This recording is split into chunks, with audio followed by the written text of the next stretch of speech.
So this is a true story. Many of us may have read about it, but it lends context here. So in the olden days, when the invaders plundered the Buddhist monasteries, those days they used to make statues of the Buddha with pure gold. So the monks quickly covered up a statue of a pure gold Buddha and buried it, because they didn't want it to fall into the hands of the plunderers. So years later, when there were some excavations going on, one of the excavators in a kind of pile of debris saw a sparkling gold glint. And when he dug deeper into it, he uncovered a whole beautiful golden Buddha. So this is really a metaphor for everything in life. If we look at life in an ordinary way, everything looks ordinary, mundane, nothing worth it. But that's the title of our talk, Awareness, Looking Again with Beautiful Eyes. So if you have eyes that are beautiful and you look again, the same thing that appears maybe annoying, maybe not so nice, you'll see something in it to appreciate. So as usual, whatever I talk about, I try to live through the week. So I was a lot with the practice of looking again with eyes that are beautiful. So last week I was talking to a young boy, and he very randomly said that I don't want a girlfriend who doesn't look nice, because if she walks into the room, I don't want people looking down at her. So that startled me, because it was a thought to me that people would look down on people because they don't look nice. But when I thought about it again, I thought the boy was just being honest. It is true. The way human beings are, we do make very quick judgments. We are quick to feel superior, put other people as inferior, etc., etc. So I was thinking so much about this simple exchange I had with this boy, that whenever I was looking at anyone and any judgment came to mind, any negative judgment, I always reminded myself, look again with eyes that are beautiful.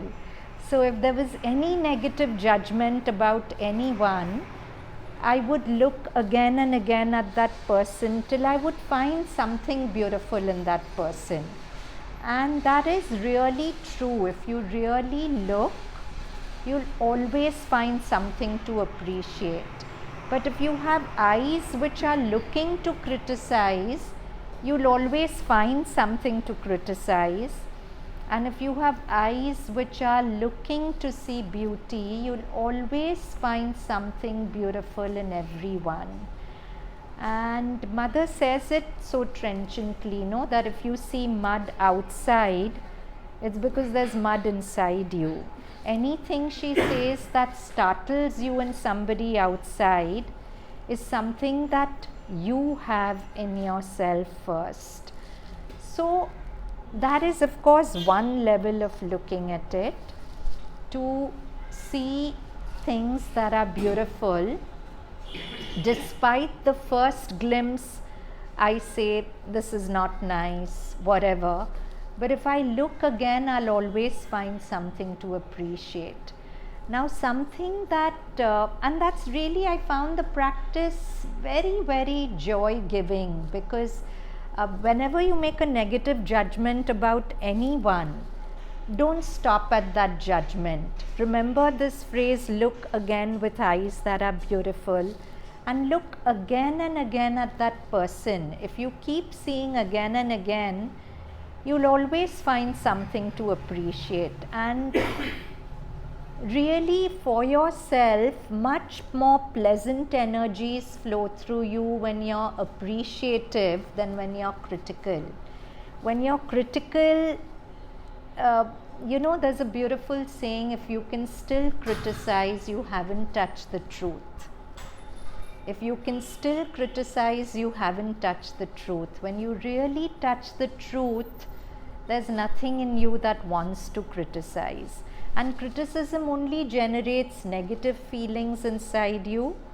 And quantum biology says that your whole biochemistry changes with every thought you think. So every critical thought you think is actually making you unhealthy. And every thought of appreciation you think actually makes you healthier in every way. And brings you closer to the truth, closer to God in a way. Yes? How do you not get taken advantage of? Or like how do you know what the limit is? If like you don't criticize it. So there's a question that if I'm not critical, will I be naive? And will I be taken advantage of? So how do you protect yourself by being critical? See, I don't mean don't be discriminative. You can be discriminative. I can say that there's a scratch on that wall. But judgment is, oh, that wall looks so ugly because of the scratch. I can refrain from that at least, right? That's what I mean by being critical. If you're an aware being, of course you'll see things. But you have to be even more aware and not be critical about them. Because the moment you criticize and judge, to that extent you become unconscious and unaware. Right? So, now one thing that greatly distorts our vision is fear, because the opposite of love is not hatred, it is fear. Whenever you're frightened of anything, automatically that thing becomes ugly. Very often things that you're repelled by, there is a vibration of fear in you first before you get repelled by them. So I'm reading Mother and Sri Aurobindo's absolutely beautiful words on this. Shall we shut this?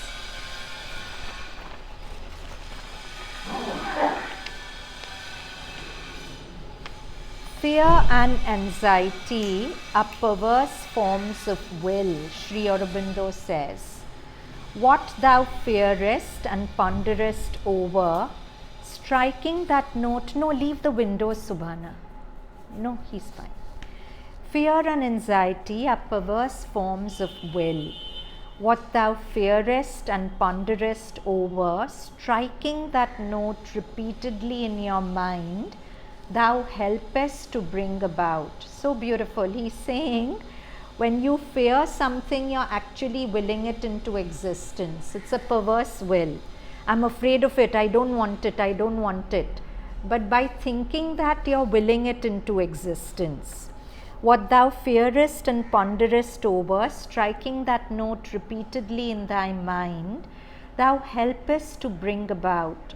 For if thy will above the surface of waking repels it, it is yet what thy mind underneath is all along willing. Do you understand it? I'm afraid of this, so I'm wishing it away. But every time I say, I wish, for example, that event doesn't happen, whether that event is something in my career or relationship, but I'm focusing on the vision of it happening, right? The vision is coming to me and then I'm wishing it away. So by focusing on, do you need a chair also, Mona? Are you sure there are chairs in the kitchen? Okay. So by constantly focusing on I don't want it, you're playing the scenario of it's happening and then I'm feeling scared, I don't want it.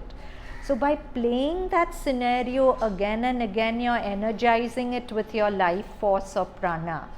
Because we did this in the morning class, whatever you think of, you invite prana to it. Prana follows thought.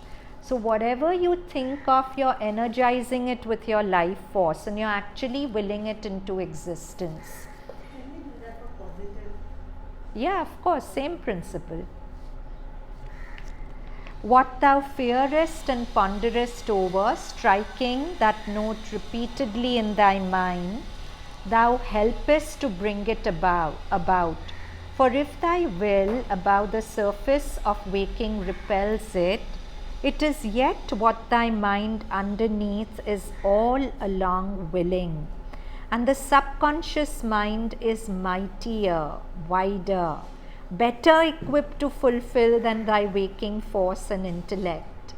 So he's telling us that if I have a fear in my subconscious mind, which is there, and my surface mind is always thinking I don't want it, your subconscious mind is far more powerful than your conscious mind. He's speaking modern psychology. But what he's saying, the master stroke, what psychology does not. So there's a but to this.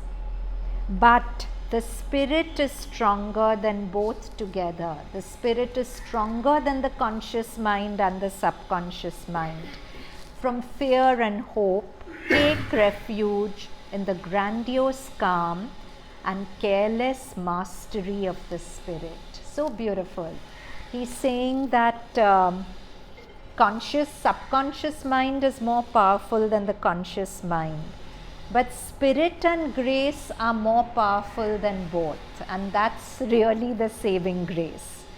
So, suppose this fills me with fear that, oh God, I can't stop this fear. But now Sri Aurobindo is saying, if I'm fearing it, I'll will it into existence. But he's also saying that something bigger than all this is grace. Simple thing like just talking to mother, telling her take it away, believing that she is bigger than your fear. It's so simple, no? The whole path becomes so simple if you bring grace into the equation of things. When you're talking to the mother or praying, it is in your conscious mind, right? Yeah. Consciously, Yeah. then that becomes part of your conscious thoughts. Yeah. So, see, right now, while we don't have access to intuition, the way we communicate with anyone is through our conscious thoughts. But when we reach out to grace through our conscious thoughts, grace responds, right? And that response is bigger than our fear, bigger than our subconscious mind, bigger than our conscious mind. So, mother is bigger than anything, in short. Now, these are mother's words. There is nothing to fear, all is the Lord. There is nothing else than the Lord. The Lord alone exists, and all that tries to frighten us is only a silly and meaningless disguise of the Lord. This is the keynote again and again in Mother and Sri Aurobindo's teachings, that all is God. So again, coming back to our title, look again with eyes that are beautiful. It's very sobering what Sri Aurobindo writes in Synthesis of Yoga, that any emotion you ever feel towards anyone, you're feeling it towards God, because everyone is God.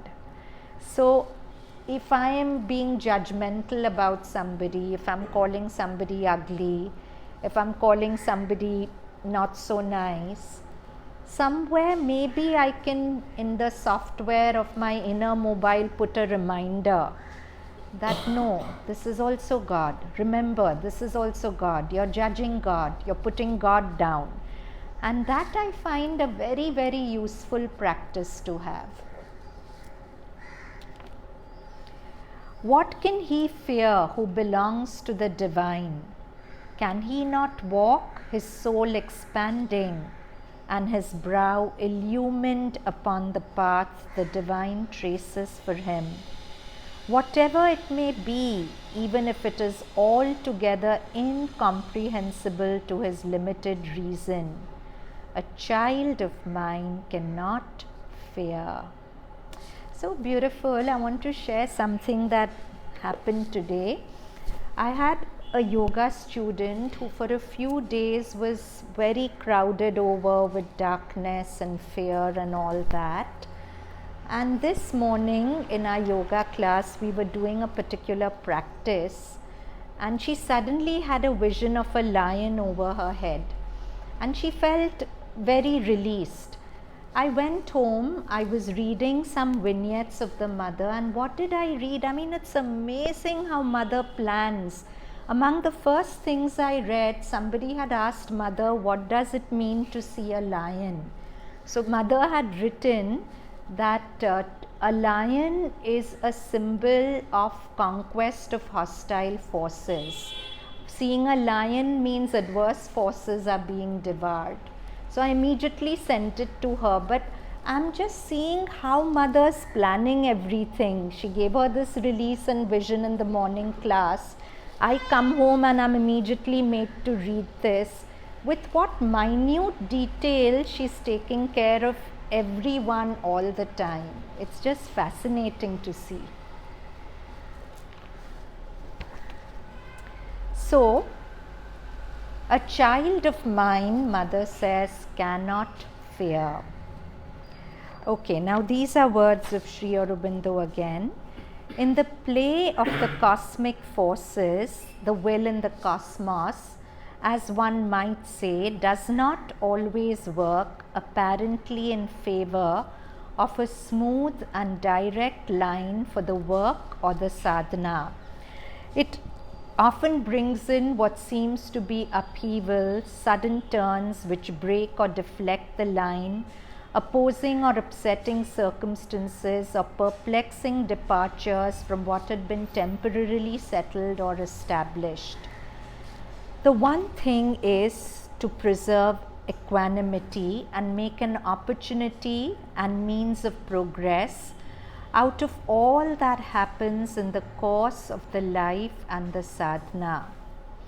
There is a higher secret will, transcendent behind the play and will of the cosmic forces. A play which is always a mixture of things favorable and things adverse. And it is that will which one must wait upon and have faith in.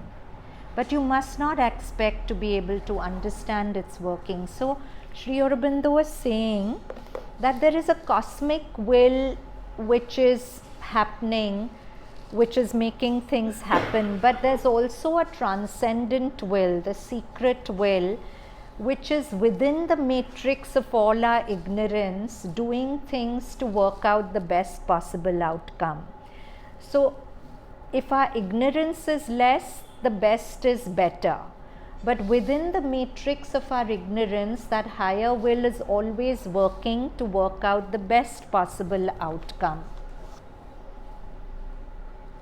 But we can't understand its workings. The mind wants this or that to be done. The line once taken to be maintained. So suppose I've discovered a certain practice which is helping me. I want that it should go like that only forever. Or if a relationship is working in a particular way, I want that it should continue like that forever. But what Sri Aurobindo is saying is it won't be. In his yoga, there'll always be sudden upheavals. What works today won't work tomorrow. Because at every moment, you want to grow. If I keep working with a 2-pound weight, my muscles will never strengthen. No, if suddenly Grace drops a 3-pound weight in my hand and challenges me to lift it, metaphorically of course, then my muscles strengthen.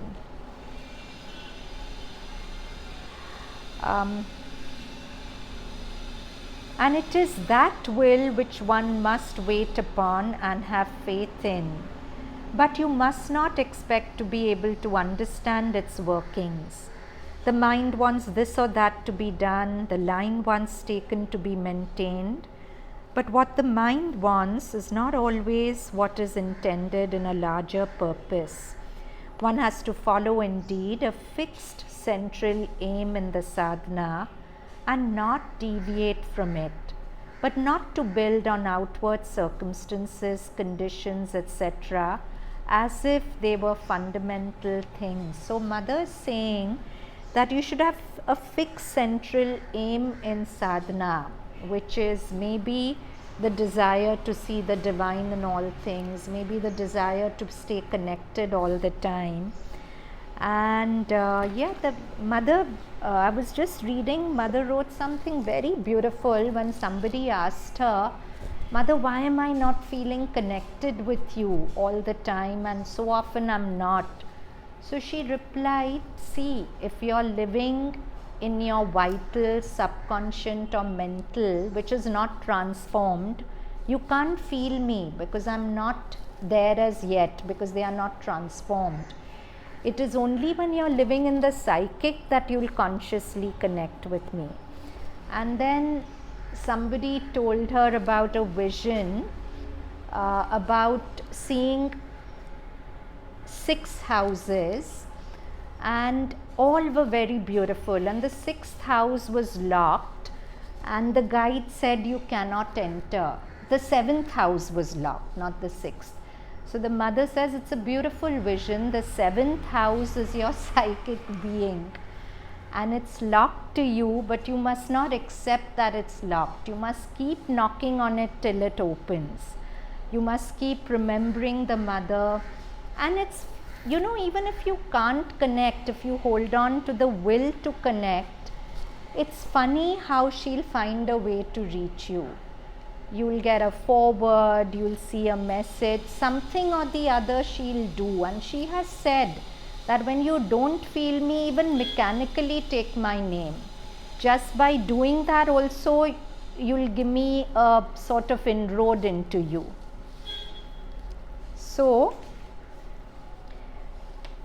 So maybe that is my fixed central aim. But yeah, if I'm living in the mental, vital or the subconscious, of course I won't feel the mother, and I won't even feel the need to feel her, because an untransformed vital, mental or subconscious has no need for the divine. It's very happy following its own prakriti till pain hits it. So one has to follow indeed a fixed central aim in sadhana and not deviate from it, but not build on outward circumstances, conditions, etc. as if they were fundamental things. So not to base your happiness on outward circumstances, that this is my aim, that this relationship should be like this only all the time, this success should come to me only all the time. It won't happen. All that is shifting sands. It will always be shifting sands. And if you base your happiness on that, your happiness will be based on shifting sands. But if you base your happiness on your inner central aim, then somehow you're more resilient to other things that come and go. So again, these classical lines from Sri Aurobindo. Sri Aurobindo's Savitri, whether it seem good or evil to men's eyes, only for good the secret will can work. However it looks to us, this happened bad, this happened good, only for good the secret will can work. Our destiny is written in double terms. Through nature's contraries we draw nearer God. Beautiful, our destiny is written in double terms. So very often we have contradictions in our nature. There's a part of us which is very generous, a part of us which is very stingy, a part of us which is very given to the mother, and a part of us which is rebelling against her light. But through all these nature's contraries, we draw nearer God. Out of the darkness, we still grow to light. Okay? So now these are Sri Aurobindo's words from Letters on Yoga. I have already explained all this to you. It is quite true that left to yourself you can do nothing. That is why you have to be in contact with the force which is there to do for you what you cannot do for yourself, the mother's force. The only thing you have to do is to allow the force to act and put yourself on its side, which means to have faith in it, to rely upon it, not to trouble and harass yourself, to remember it quietly, to call upon it quietly, to let it act quietly. So whenever we are troubled by anything, Sri Aurobindo is saying that instead of using our own means to fight it, to work with it, just be quiet and call the mother's force. Whether it's an inner darkness you're grappling with, whether it's a situation outside, that's not your battle really. Your battle is how to open your doors and let her force come in. Because once she comes in, she just does everything. You have to do nothing. The only thing you have to do is to allow the force to act and put yourself on its side, which means to have faith in it, to rely upon it, not to trouble and harass yourself, to remember it quietly, to call upon it quietly, to let it act quietly. If you do that, all else will be done for you. Not all at once, because there is much to clear away in our consciousness, so it won't be at once, but still it will be done steadily and more and more. And this is what I was just thinking today. So many people I've known who've been devotees of the mother, whatever the darkness and sometimes really difficult circumstances within and without, but if you see it over a period of time, 5 years, 10 years, I've seen they always land on their feet. And mother said so beautifully that if you felt true love for me for even one moment in your life, I've put a golden chain around you and you're my responsibility for lifetimes. Now she may take her own time to work that out. It may not be 1 month, 2 months, it can be years. But I always see that they land on their feet, and sometimes impossible circumstances, impossible mind states. But I see they do a full circle and they land on their feet. Of course, they are people who are tenacious through darkness. Whatever other vagaries of their nature, they have it in them to hold on to mother with faith. If that is lost, of course, then it takes longer. Even then it will happen, but it will take longer.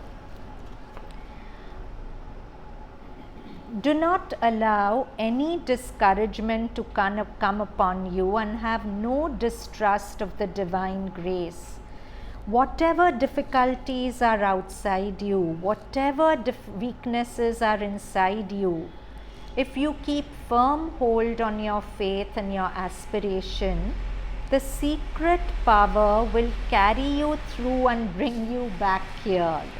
The secret power will carry you through and bring you back here.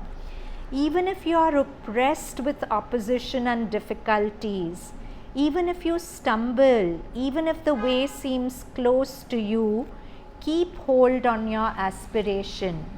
If faith is clouded for a time, turn always in the mind and heart to us, and it will be removed.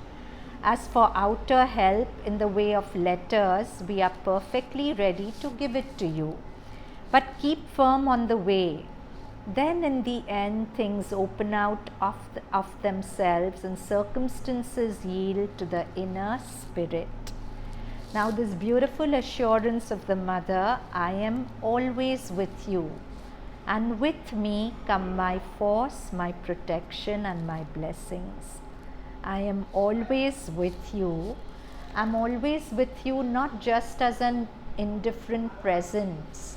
I'm with you as a benevolent presence who's always unconditionally blessing you, protecting you and guiding you. So beautiful. I am always with you, and with me come my force, my protection and my blessings. The divine's love can generate in all peace, and the satisfaction that comes from that benevolence. Okay, now this is aphorism 42 of Sri Aurobindo. Okay, he's written a beautiful book, Thoughts and Aphorisms. This is aphorism 42. If God assigns to me my place in hell, I do not know why I should aspire to heaven. He knows what is for my welfare. So beautiful. If God assigns to me my place in hell, I do not know why I should aspire to heaven. And he lived it. God gave him his place in the Alipur jail and he just accepted it, and then everything happened. He knows what is for my welfare. But at the very next aphorism, aphorism 43, he writes, if God draw me towards heaven, then even if his other hand strive to keep me in hell, yet I must struggle upwards. So in one aphorism he is saying, if God keeps me in hell, why should I ask for anything else? Next he is saying, if God draws me towards heaven, but one of his hands is keeping me in hell, I must still go upwards. So he is saying, I have to follow God's hand. If God's hand keeps me in hell, I should stay there. If I am in hell and God's one hand is pulling me towards heaven, I should strive to go upwards. So one disciple asked Mother with regard to this aphorism, does not God know what he wants? Why should he want to pull us in two opposite directions? Is he a confused God? So Mother replies, God knows perfectly well what he wants for us. He wants to bring us all back to him in a perfect union. So that's what Mother has once written very beautifully, that the aim of the divine since the beginning of time has been only one, to bring all creation back consciously to its source. So he knows that's his aim. He wants to bring us all back to him in perfect union. The goal is one, the same for all, but the means, the methods, and the procedures for reaching it are innumerable. There are just as many as there are beings on earth, and each one of these means is an exact expression of the will of the Supreme Lord, who in his integral vision and perfect wisdom does what is needful for each person. So if someone needs a contradiction, an inner opposition to intensify his aspiration and effort, the Lord in his infinite grace, even while drawing his being upward and giving him the power to rise, will at the same time hold him down to create in him the resistance needed to intensify his aspiration and effort. So beautiful. So she's saying that there are some people who maybe forget about God when things are going good. So the outer circumstances will create difficulty. That's one hand of God keeping him in hell. So that there's an intensity of aspiration created, and there is a grace which reaches out and pulls that intensity up. So if you need that experience, if you need that contradiction, God will give you that contradiction. We read that beautiful line in Savitri, through nature's contraries we draw nearer God. Out of the darkness we still grow to light. Out of nature's contraries we draw nearer God. So if someone needs a contradiction, an inner opposition to intensify his aspiration and effort, the Lord in his infinite grace, even while drawing his being upward and giving him the power to rise, will at the same time hold him down to create in him the resistance needed to intensify his aspiration and effort. And if, like Sri Aurobindo, you can see that both movements have the same divine origin. The hell you're fighting with and the heaven you're aspiring to both have the same divine origin. Then instead of lamenting and being alarmed, you rejoice and keep a firm, luminous faith. Very difficult, no? He's saying even when life is creating hellish circumstances, you rejoice that life is giving me a chance to grow. And it's a fact. When circumstances are most difficult, the most powerful of grace is with us. So sometimes you can rejoice thinking that the most powerful aspect of grace is with me in my moments of difficulty. Aphorism 48 of Sri Aurobindo: I knew my mind to be conquered when it admired the beauty of the hideous, yet felt perfectly why other men shrank back or hated. I knew my mind to be conquered when it admired the beauty of the hideous, yet felt perfectly why other men shrank back or hated. Any thoughts about this? Any ideas what he means by this? So somebody asked Mother, what does the beauty of the hideous mean? Beauty of the ugly. How can I find the ugly beautiful? Mother says, it is always the same realization presented from different angles, expressed through various experiences. The realization that everything is a manifestation of the Supreme, the eternal, the infinite, immutable in his total perfection and in his absolute reality. That is why, by conquering our mind and its ignorant false perceptions, we can through all things enter into contact with the supreme truth, which is also the supreme beauty and the supreme love, beyond all our mental and vital notions of beauty and ugliness, the good and the bad. Even when we say supreme truth, supreme beauty, supreme love, we should give to these words a meaning other than the one which is attributed to them by our intellect. It is to emphasize this fact that Sri Aurobindo writes paradoxically the beauty of the hideous. So the disciple asks, what's the other meaning? Mother saying to the words supreme truth, supreme beauty, supreme love, we should give another meaning. So the disciple is asking, what is the other meaning? Mother says, I meant that we cannot conceive the divine intellectually.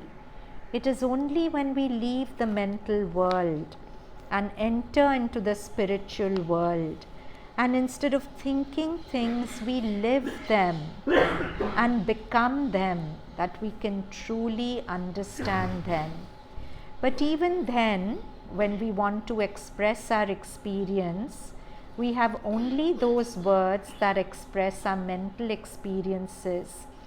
And in spite of all our efforts, these words are inapt to convey what we want to express. So, Mother saying, Sri Aurobindo saying in this aphorism that I knew that my mind was conquered when things which are apparently ugly, I could see the hidden beauty shining in them.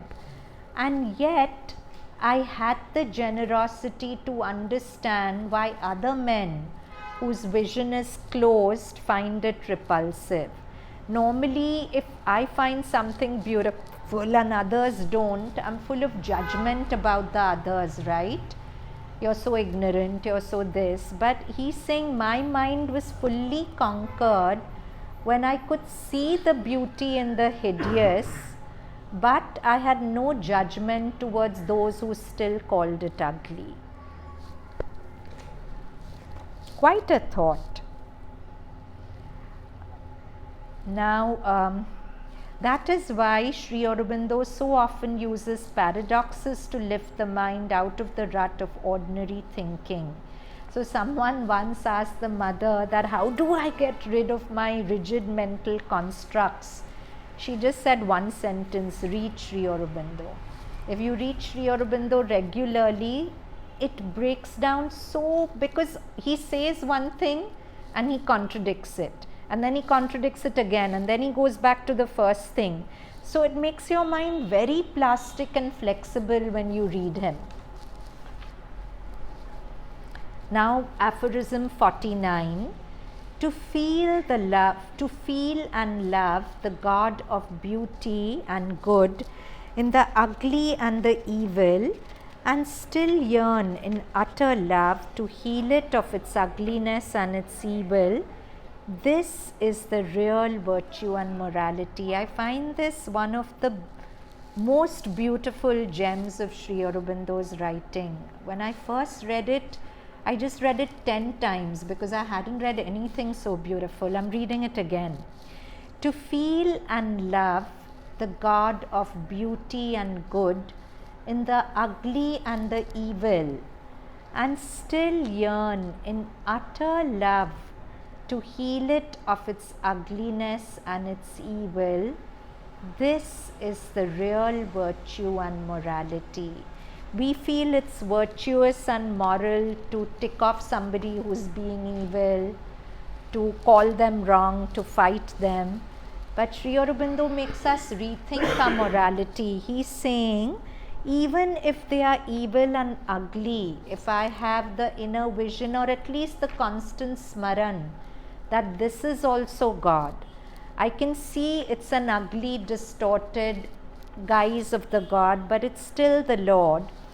And in utter love, want to heal that formation of its evil and its ugliness. That is the real virtue and morality, not the morality we've been conditioned to believe.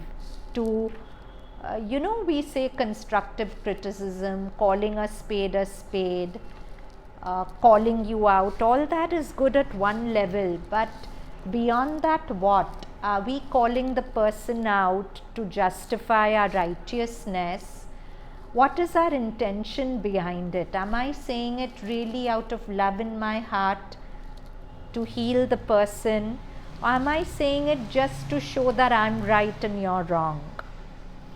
So to feel the love, actually think of a person whose behavior in your eyes is ugly or evil, and apply this aphorism to that person. To feel and love the God of beauty and good in the ugly and the evil, and still yearn in utter love to heal it of its ugliness and its evil, this is the real virtue.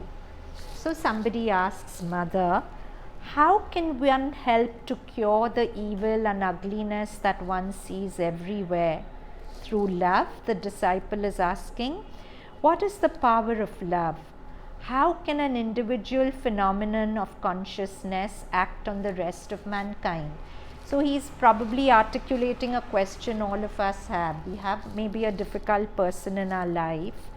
How can an individual phenomenon, that is me, act on the rest of mankind, maybe this person or whoever else? So Mother's words, how can one help to cure evil and ugliness? One may say that there is a kind of hierarchy of collaboration or action. There is a negative help and a positive help. Negative doesn't mean bad here. Negative means saying no, and positive means saying yes. That's the context. To begin with, there is a way that might be called negative, the way provided by Buddhism and kindred religions, not to see. You know those three monkeys? See no evil, hear no evil, speak no evil. First of all, to be in such a state of purity and beauty that you do not perceive ugliness and evil. It is like something that does not touch you because it does not exist in you. See, Mother said earlier, no, that whatever shocks you in others, you have it in yourself. If you don't have it in yourself, you won't really perceive it or perceive it with a strong judgment in others. You'll see it, but it won't create any strong reaction in you. So, because it does not exist in you. That is the perfection of the negative method. It's quite elementary. Mother saying this is at a basic level. Never to notice evil, never to speak of the evil in others, not to perpetuate these vibrations by observation, by criticism, by insistence on what is bad. That is what the Buddha taught. Each time you speak of an evil, you help to spread it. So beautiful. Each time you speak of an evil, you help to spread it. That's why Mother says never ever grumble When you grumble, all sorts of negative forces enter you.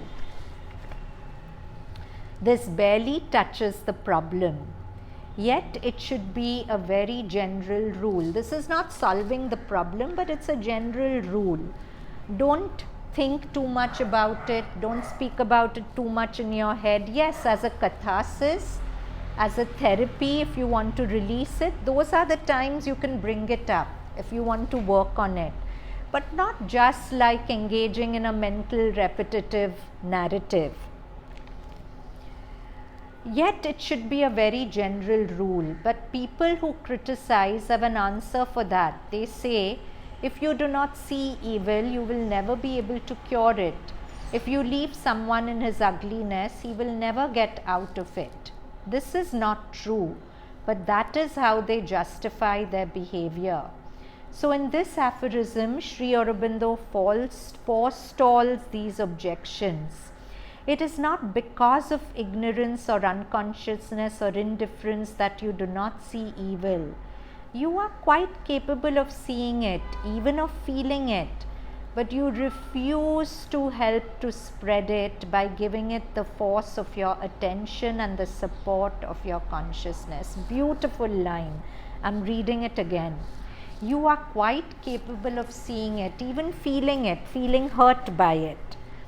But you refuse to help to spread it by giving it the force of your attention and the support of your consciousness. You spread that vibration if you keep thinking about that person, if you keep hating on that person, if you keep doing all that, you spread it. And for that, you must yourself be above this perception and feeling. You must be able to see the evil. See, whenever we hate on someone, we are in one sense being unfaithful to the mother vibration, isn't it? Because the mother vibration is love and oneness. And when we are sheltering vibrations of hatred and animosity, we are actually becoming an instrument of an opposite force, right? So the moment, so I think I've shared this many years ago, a personal sharing. Many years ago, someone did something to me which really created a vibration of recoil and hatred. And I was naive. This is maybe 20 years ago. I'd just kind of found mother and all that. So I was talking to mother in my mind and I saying, Mother, this is just enough. Now you just must strike this person down. And the moment I said that, something came into me, I don't know how to say it, a force comes in that becomes words. The words became, those who love serve one master, those who hate serve another. So in channeling the vibrations of hate, I was serving another master. I wasn't serving mother anymore. And I'm invoking mother while I'm serving another master. And then that whole formation of hatred dissolved. And then again, see, that's the whole thing. We build narratives without knowing it. Then the whole truth behind the occurrence came forward, and I saw that the person had actually not done anything so wrong. It was the appearance of circumstances. But one thing is, whenever we hate anyone, we should work on not hating them out of our faithfulness to mother. Forget whether they are worth it, not worth it. But I'm closing my doors to her loving vibrations when I'm sheltering vibrations of hatred in me. So,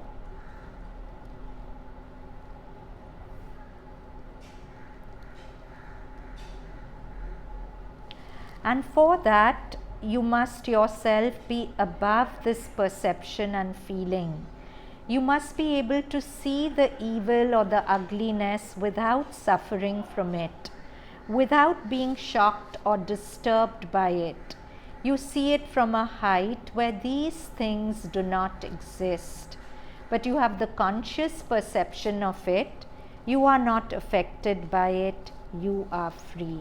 So maybe I'll argue that I'm not, Mother, you're saying this, but I'm not at that height where these things do not exist. At the lower altitude where I am, these things do exist.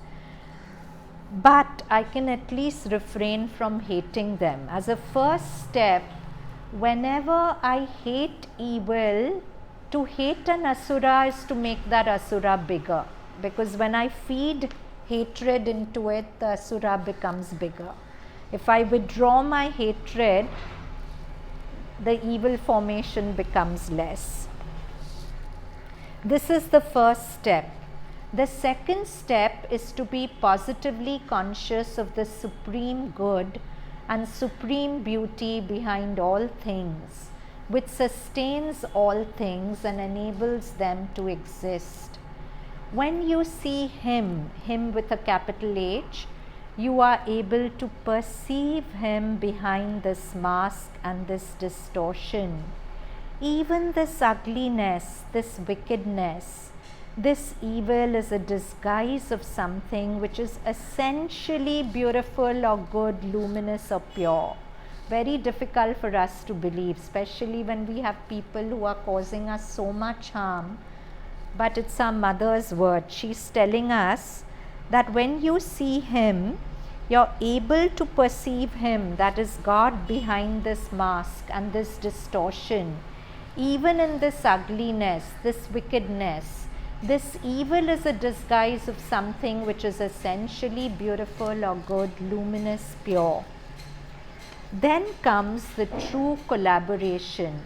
For when you have this vision, this perception, when you live in this consciousness, it also gives you the power to draw that down into manifestation to the earth, to bring it into contact with what now distorts and disguises, so that little by little this distortion and this disguise are transformed by the influence of the truth that is behind. So if you look again with eyes that are beautiful, you will bring out the beauty that is hidden behind the ugliness. If you do it again and again, no. However you come to me, you have to be Mother, because all is Mother. And if you hold on to that and refrain from hating the mask Mother wears, loving the essence that is behind the mask, little by little that goodness will come out and the person by and by will change towards you. I'm not saying be a doormat. I also say that when good people do nothing when confronted with evil, that's the biggest evil. And that's not what Sri Aurobindo stood for. He was a person who always took a very firm stand against falsehood. But he took that firm stand against falsehood not out of a space of hatred and enmity. He said, if the divine commands me to kill and put a sword into someone, I'll do it. But I'll do it with perfect love in my heart. To oppose falsehood with love rather than hatred, that is the real powerful and strong opposition. So we mustn't be doormats and let, the people who are channeling falsehood to trample all over us. We must take a stand for ourselves, but a stand out of a space of strength and love, not enmity and hatred. Any questions? Huh?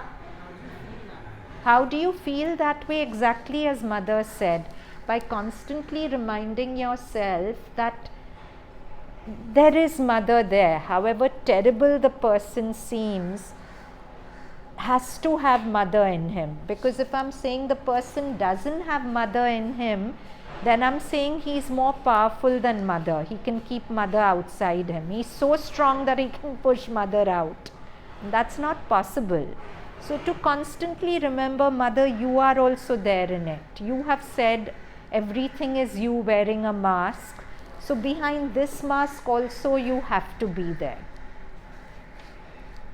And okay, if you can't immediately love mother in that mask, whenever a strong feeling of hatred towards that person comes, at least turn your attention towards loving mother. Forget about that hatred and focus on feeling love for mother. The moment those vibrations of love come into you, the hatred won't exist. So focus on what you love rather than what you hate.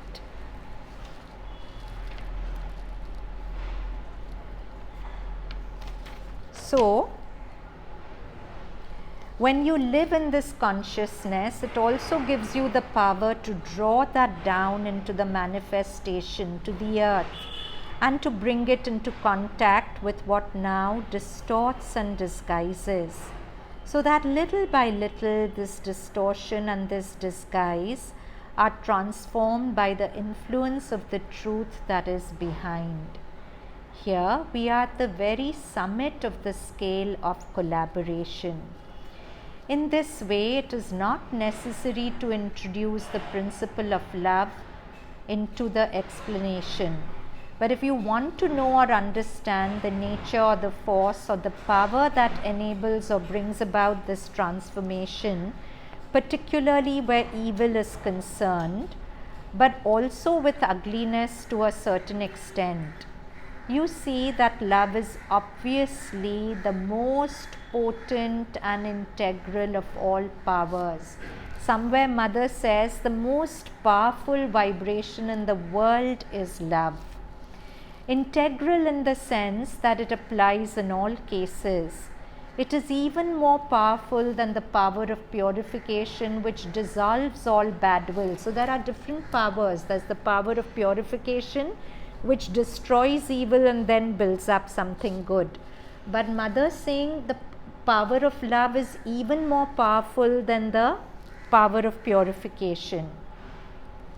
As it were, the master of the adverse forces, but which has not the direct power of transformation. The power of purification is the master of the adverse forces, but it does not have the direct power of transformation. The power of purification first dissolves in order to allow the transformation afterwards. It destroys one form in order to be able to create a better one, whereas love need not dissolve in order to transform. It possesses the direct power of transformation. And Mother always said that's her method. She said, my method is not to destroy. My method is to love things into transforming them, because if I were to use the power of purification to destroy, she said very little in the universe would survive.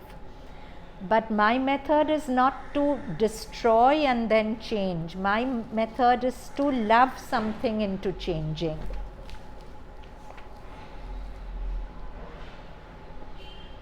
Love is like a flame that changes what is hard into something malleable and even sublimates this malleable thing into a kind of purified vapor. It does not destroy, it transforms.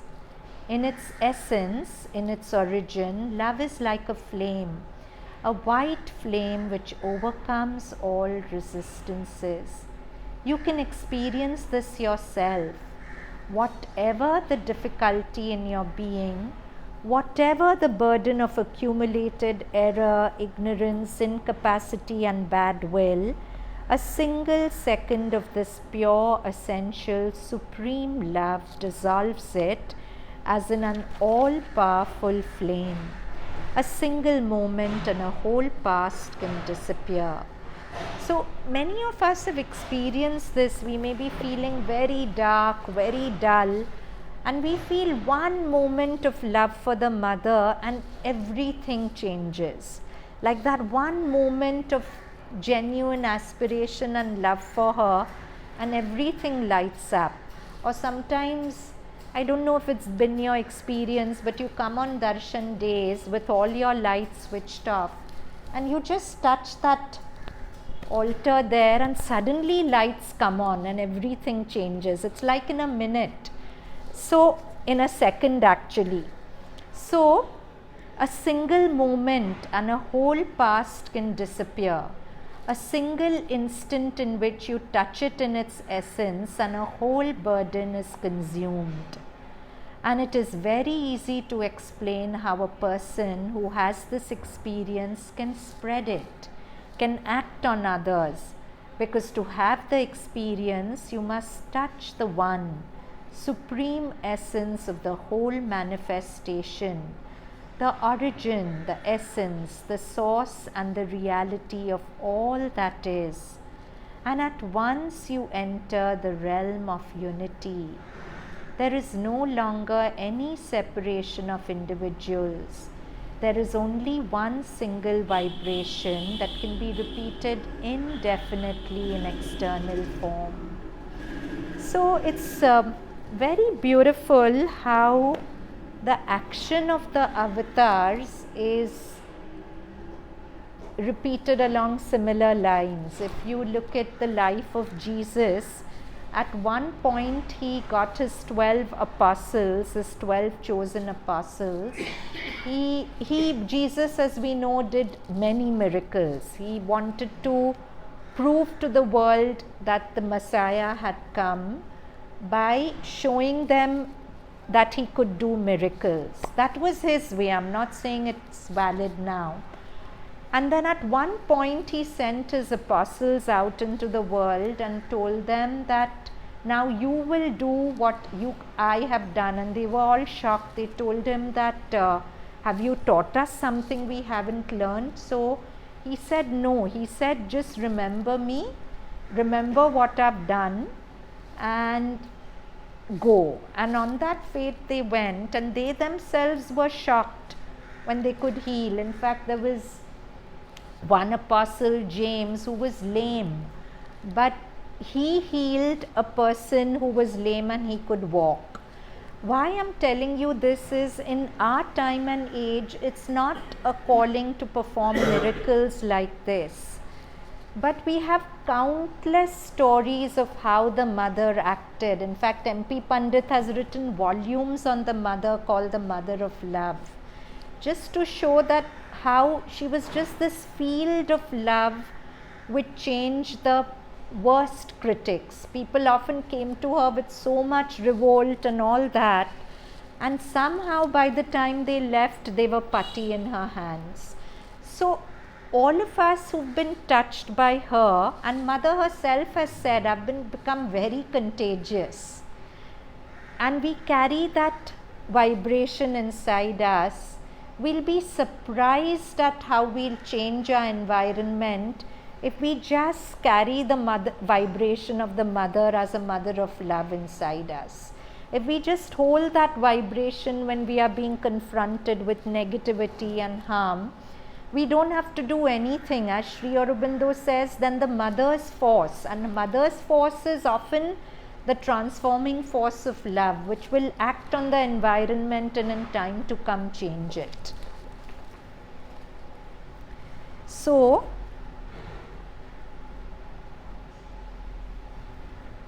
now we come to Savitri, page 312.